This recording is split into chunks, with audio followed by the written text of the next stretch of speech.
Guys, kung makikita mo talaga, this is really so powerful. How we were raised when we were young directly affects the way you view life today. Meron nga kasabihan sa Bible, yung train up a child when they were young. When they grow old, they will never forget it. Kaya nga, mahalaga sa mga magulang ngayon, yung kung ano yung sinasabi mo sa mga anak mo.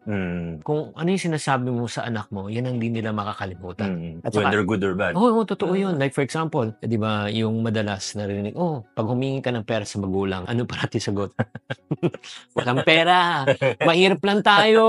Diba? Ang pera mahirap kitain. Pero alam mo, pag sinasabi mo yan, na ano yan eh. Oo, hindi mo napapansin. Di ba? Yung parang ang point lang, Mayor, at saka yung mga taong nakikinig ngayon, dapat ang sabihin, hindi walang pera. Ang tamang term na sabihin sa anak dapat, wala pa sa budget. Ang laking difference. Ano? Oo, hindi ba? Kunyari, walang pera. Hindi, wala pa sa budget. Pero pag-iipunan natin to. Okay. Kasi darating ang panahon, ma-afford natin to.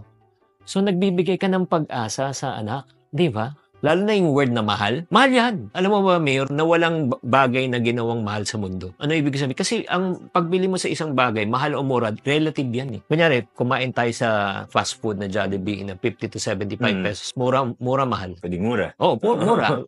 Sa mga tao may kaya. Pero sa isang taong grasa, di ba? Taong grasa, nakatira sa kalsada, mahal yun. Pero para pag kumain ka, let's say, sa isang buffet, sa hotel, 10,000 per plate. Mura, mahal.